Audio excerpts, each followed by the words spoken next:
민중의 소리 이완배 기자 함께하겠습니다. 이완배 기자님. 네, 안녕하십니까. 그제 대전 네. 행사 정말 많은 분들이 함께하셨습니다. 네. 너무 좋았고요. 진짜 예. 꽉 안 차면은 자민련 당원으로 다 알겠다. 그 협박에 많은 분들이 또 이렇게 걱정이 돼서 나오신 것 같습니다. 예. 네, 저희가 대전을 처음 갔는데 예. 넓은 자리를 구해서 걱정도 많이 했는데 네. 그렇게 따뜻하게 많은 분들이 와주시고요. 이래저래 또 많은 우리 대전 충청 지역에 계신 우리 애청자분들 너무 감사했고요. 자, 이제 마지막으로 부산이 또 남아 있습니다. 네. 다음 주 토요일에 저희가 이제 계획으로는 일단 마지막인데요. 네. 부산에 가서 늘 따뜻하게 맞아주셨던 부산 시민분들 마지막으로 뵙고 이 행사를 정리를 일단 하려고 합니다. 예, 아이고 그래요. 아쉬워하시는 분들 많이 계실 거고 또 포항도 한번 추진해 보겠다고 했는데 참 죄송합니다.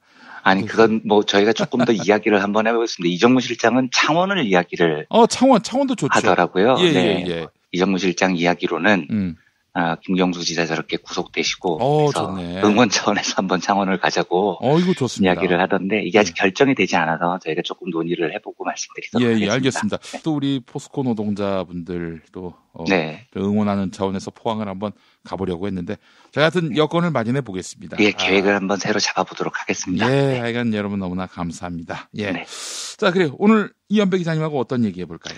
예, 월요경제학 시간이죠. 오늘은 지금으로부터 딱 100년 전인 1919년에 세상을 떠난 혁명가 로자 룩셈부르크의 삶과 사상을 돌아보겠습니다. 1919년이요? 네. 3.1 독립운동 있던 해. 그렇습니다. 네. 그리고 로자가 세상을 떠난 날이 1월 15일이어서 가급적 1월에 이 이야기를 드리고 싶었는데 어쩌다 보니 2월까지 넘어왔습니다만 대략 로자의 사망 100주년을 추억하는 방송으로 들어주셨으면 합니다. 제가 1971년생인데요. 종종 하는 농담이 있습니다. 71년생 부심이라고 해서요. 제가 웃으면서 하는 이야기인데 1971년생들 중에는 별다른 위인이 없죠. 하지만 그렇다고 길 가던 1971년생 너무 무시하지 마십시오. 비록 1971년생 중에는 별 위인이 없지만 100년 전인 1871년생에 로자 룩셈부르크가 있습니다. 로자 누님이 저희와 같은 71년생이시죠. 이뿐만이 아닙니다. 100년을 더 거슬러 올라가 보면 1771년 출생 중에 제가 1월에 월요경제학에 소개해드렸던 위대한 이상주의자 로버트 오원이 태어납니다. 그러니까 오원 형님이 저보다 200년 형님이시고 로자 누님이 100년 누님이시죠. 그래서 제가 71년생 자부심을 가지고 살아가고 있습니다. 로자 룩셈부르크는 폴란드 출신 유대인이고요. 이름에서 나타나듯이 여성이죠. 러시아 혁명을 이끌었던 레닌으로부터 붉은 독수리라는 영예로운 별명을 얻었던 20세기 초반 사회주의 혁명을 이끌었던 지도자 중에 제일 뜨거운 신뢰를 받았던 사람이었을 겁니다. 근데 저는 로자를 생각할 때마다 눈물이 앞을 가립니다. 사람의 생애가 극한 직업을 보는 것 같아요. 얼마나 순간순간이 치열했는지 아니 사람이 뭘 저렇게까지 치열하게 살아야 되나 라는 안타까움이 생길 정도로 평생을 치열하게 산 인물입니다. 체 게바라에 거의 버금가는 사람이죠. 그래요? 네. 이 로자는 출생부터 슬픕니다. 폴란드에서 유대인 집안 자녀로 태어났다고 말씀을 드렸는데 당시 유럽에서 유대인은 손가락질을 받는 이방인이었습니다. 게다가 로자는 여자였죠.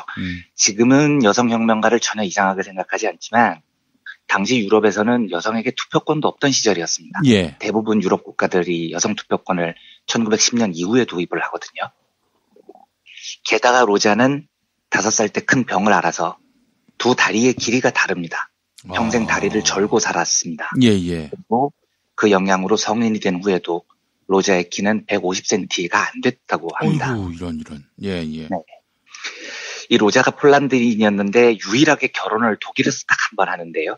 이것도 로자가 독일에서 활동하기 위해서는 독일 국적을 얻었어야 했는데 이것 때문에 결혼을 하는 겁니다. 그리고 결혼식을 마치자마자 두 사람이 헤어지죠. 그러니까 국적을 얻기 위해서 위장 결혼을 한 겁니다. 두 사람 사이에 뭐 전혀 연애나 이런 거 없이. 아니요. 그러니까 아는 집안의 예. 아들하고 위장 결혼을 해서 국적을 얻은 다음 바로 이혼을 하죠. 그리고 로자는 한 번도 결혼하지 않았습니다. 가족도 없었죠. 그러니까 생애가 참 슬프죠. 로자의 데뷔도 충격적이었는데 1891년 독일 사회민주당에서 제일 영향력이 컸던 사상가가 베른슈타인이라는 사람입니다. 그런데 베른슈타인이 이제는 사회주의 혁명을 접고 점진적으로 개혁을 해서 의회 진출을 통해서 세상을 바꾸자 뭐 이런 주장을 펼쳐요. 근데 베른슈타인은 엄청난 거물급 사상가였고요. 예. 이때 고작 20살이었던 로자가 베른슈타인 주장에 정면으로 반기를 들면서 유럽 사상계에 충격적으로 데뷔를 합니다. 당시 독일 3인당 내 분위기는 과격한 혁명, 이제 말도 안 되고 평화로운 길을 걸어서 뭐 자본과 적당히 타협하자 이런 거였는데 로자는 택도 없는 소리 하지 말고 저 사악한 자본가들에게 대항하는 우리의 유일한 방법은 투쟁과 혁명뿐이다 라고 강력하게 목소리를 높이면서 대사상가를 궁지로 몰아넣습니다. 이런. 엄청나게 정통파 혁명가였던 거죠. 그런데 이런 로자의 태도에 대해서 러시아 혁명을 성공시켰던 레닌하고 관계가 또 묘합니다.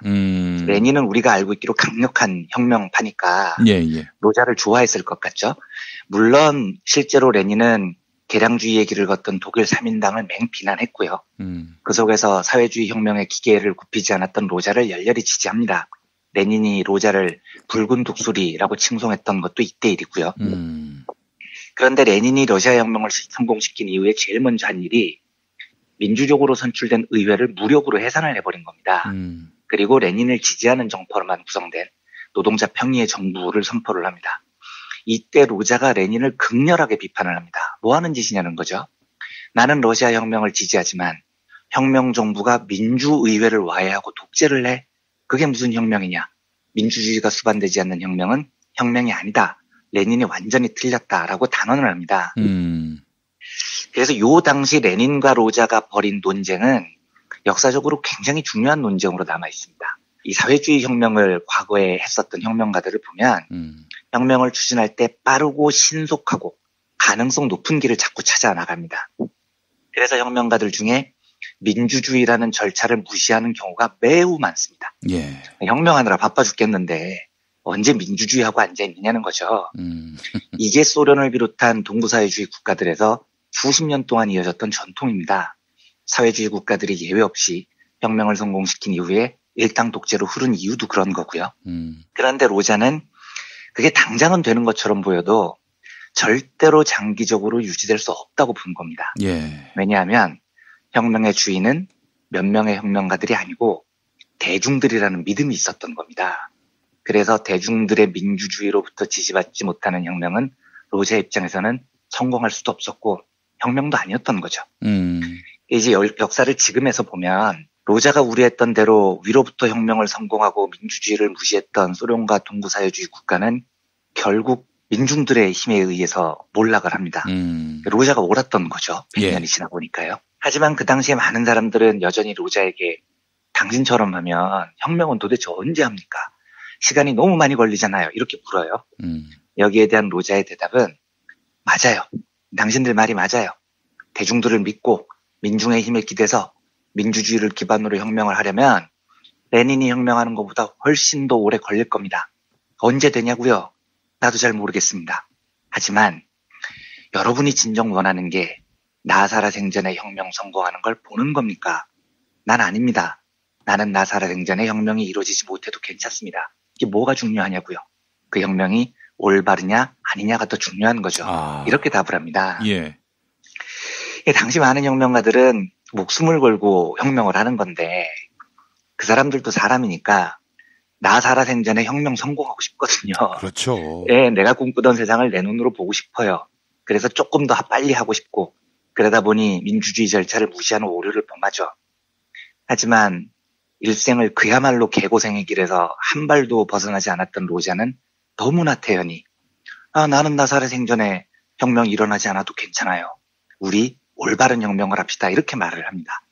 이 무지하게 멋진데 정말 쉬운 일이 아니거든요. 그러니까 도대체 사람의 내공이 어느 정도여야 저런 삶을 살 수 있을까? 상상조차 잘 되지 않는 거죠. 예. 100년 전에 일어났던 로자의 죽음도 참 난감합니다. 독일이 1차 세계대전에서 패하고 1918년 11월 혁명이라는 게 벌어지는데요. 패전의 책임을 지고 황제가 물러납니다. 그리고 독일이 공화국이 되는 거죠. 이때 집권한 정파가 독일 사회민주당입니다. 사민당은 독일에서도 유구한 역사를 자랑하는 좌파 정당이고요. 그런데 독일 사민당은 11월 혁명의 기운을 더 끌고 가지 못합니다. 굉장히 온건한 정책으로 바뀌어요.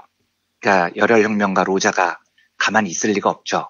로자는 11월 혁명 이전에 감옥에 갇혀 있었는데 나오자마자 온건주의 정책을 실시하는 사민당을 맹 비난합니다. 그런데 당시 독일 정서 중에 이런 게 있었다고 해요. 우리가 1차 세계대전에서 패한 건 우리 힘이 부족해서가 아니고 내부에서 배신자들이 있었기 때문이다라는 겁니다. 그럼 배신자들이 누구냐?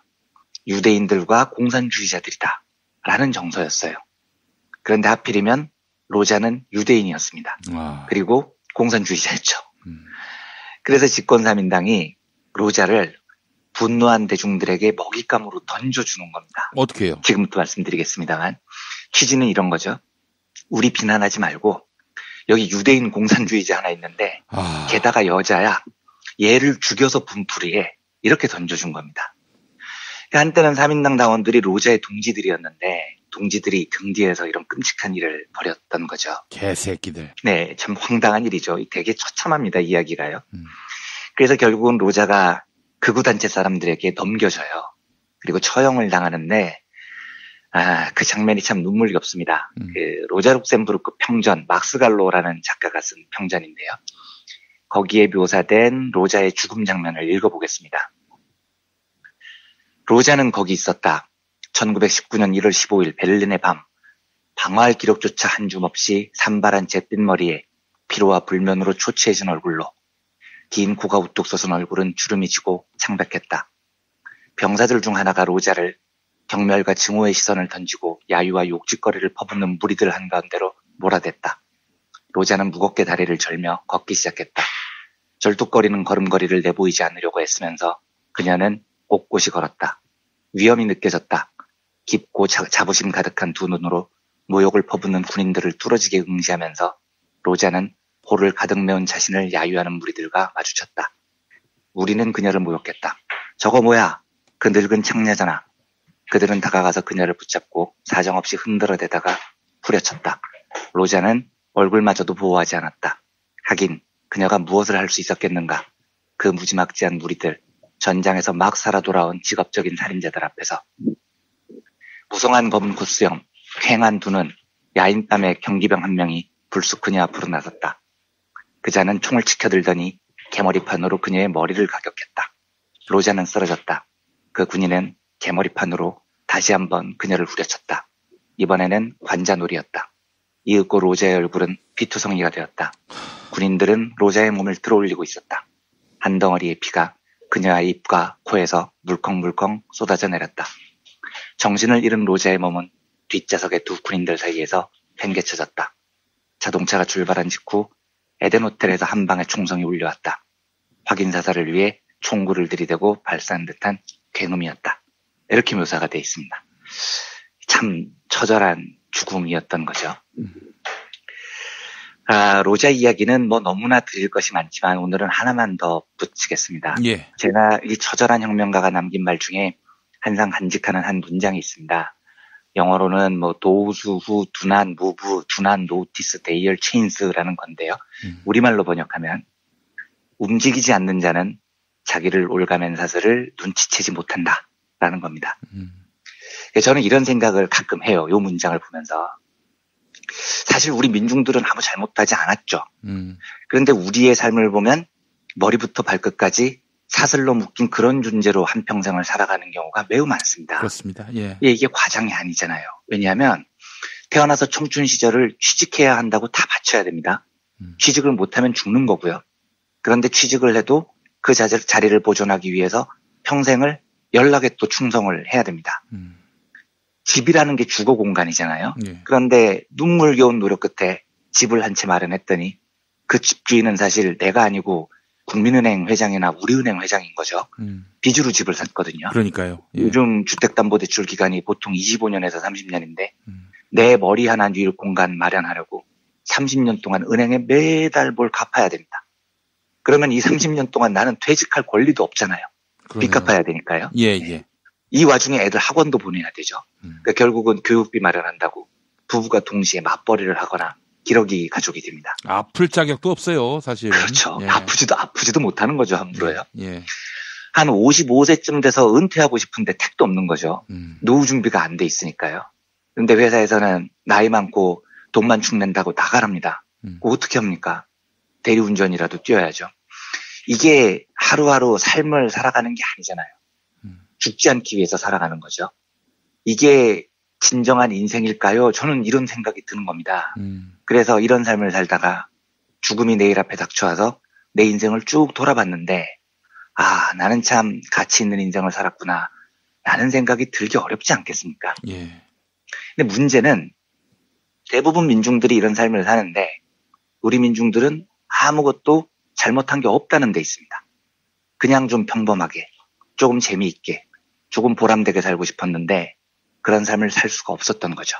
로자의 이야기대로 사슬에 묶여 있었던 겁니다. 은행빚이라는 사슬, 생계라는 사슬, 여기에 묶여서 내 인생의 자주적인 선택을 거의 하지 못하고 한평생을 마치는 경우가 대부분인 겁니다. 예. 그래서 로자가 이야기를 합니다. 가만히 있으면, 움직이지 않으면 우리가 사슬에 매여 산다는 사실을 알지도 못한 채 인생이 끝난다고요. 예, 그래서 우리는 움직여야 됩니다. 움직여보면 내 몸을 사슬이 묶고 있다는 사실이 느껴지는 겁니다. 그리고 이 사슬을 자각하면 어떻게 하면 이걸 끊을 수 있을까 고민을 시작하게 되고 투쟁을 시작하는 거죠. 실제로 가만히 있으면 모르잖아요. 그렇죠. 움직여야 그겁니다. 묶여 있는 걸 알 수 있는 것이고요. 그렇습니다. 네. 그래서 제가 이런 비유를 종종 합니다. 우리가 30도쯤 기울어진 세상에서 살고 있다고요. 그런데 우리는 바퀴가 달린 수레 위에 올라타 있는 겁니다. 가만히 있으면 밑으로 줄줄줄줄 미끄러져 버리죠. 나는 그냥 가만히 있었을 뿐이에요. 죄를 진 것도 아니고 나쁘게 살지도 않았고 그냥 이 자리에 서 있고 싶었을 뿐인데도 안타깝게도 그렇게 가만히 있으면 세상이 이미 너무 심하게 기울어져서 평범한 사람들을 그 자리에 머물게 두지 않습니다. 끝없이 밑으로 끌어내 버리는 거죠. 그래서 안타깝게도 슬픈 이야기인데 우리에게는 가만히 있을 권리가 없는 겁니다. 움직여야 됩니다. 힘을 내서 위쪽으로 인생을 밀어 올려야 되고요. 고통스럽지만 한 걸음을 내디뎌야 됩니다. 매우 슬픈데 그게 우리 현실이라는 거죠.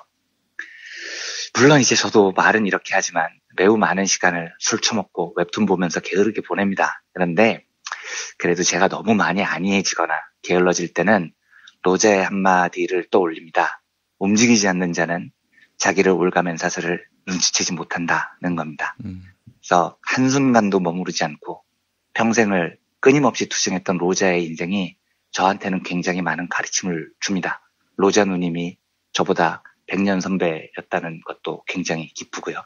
그래서 그의 사망 100주년을 맞아서 로제의 삶을 추억하면서 오늘 그의 인생을 살펴봤습니다. 예. 아니 그 동지라 읽고 개새끼라고 말하는 그 씨발 새끼들은 어떻게 됐습니까? 지금도 독일 3인당이 독일에서는 굉장히 유력한 정당이죠. 그런데 그때 그 일 때문에 이 독일은 이제 로자가 나중에 독일 공산당이라는 것을 창당하는데 가담을 하는데요. 예. 이 독일 공산당하고 독일 3인당하고 오랫동안 도저히 화해가 안 됐습니다.